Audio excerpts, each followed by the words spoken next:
Let's have a little quick chat about bird dogs. So bird dogs are great for our core, stability, balance, lower back rehabilitation, coordination as well, so it's a little bit of a mental game.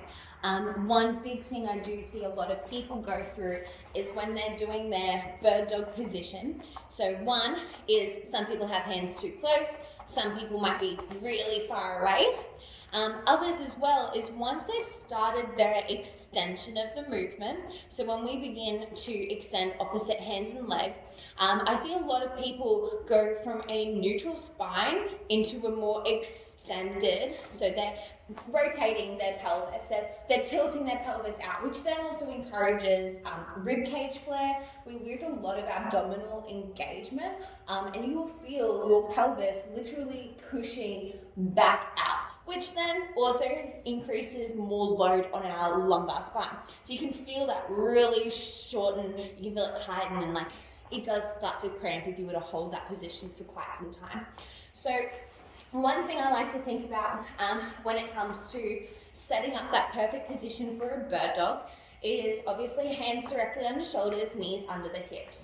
From here, I'm going to actually start with some really good breaths. So I'm going to fully inhale, which is going to expand my entire abdominals, my back, my rib cage. I'm going to feel everything fill.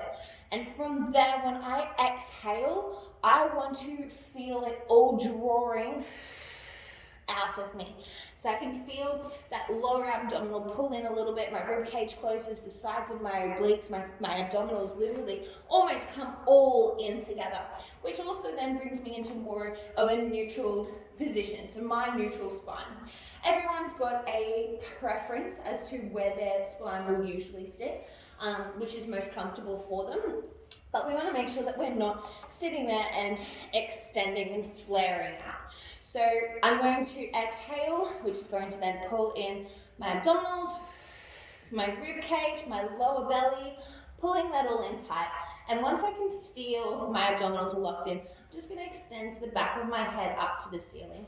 So with that position there, I'm going to then transfer all my weight to 2 points of touch on the ground. So I can feel my opposite hand and leg are going to evenly distribute the pressure as I then am able to extend opposite hand and leg.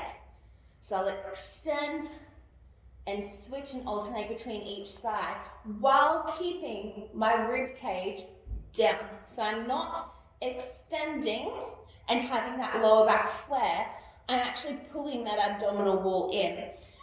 And we're going to slowly switch between. So you want to extend out, trying not to move your hips, your lower back, or your core. You want to keep everything in together, slowly alternating between the sides. A lot of people will shift side to side. They'll extend, then switch, extend and switch. And you can see that hip shift happening. So for us to really perfect the bird dog, it's all about trying to keep rib cage down, pelvis tucked in, feeling that brace, and then reaching out without letting our rib cage overextend through, because then we just keep pressure in our lower back. And the whole point of this exercise is to be engaging abdominals, getting your breath work under control, and learning how to brace correctly under load. So use this one for lower back rehab, activations, when you've got any exercises that you're adding pressure onto the spine, as well as when you do want to focus a bit more on your breath work and getting better core engagement in general. So good luck with this one, have some fun, and remember to just not overextend.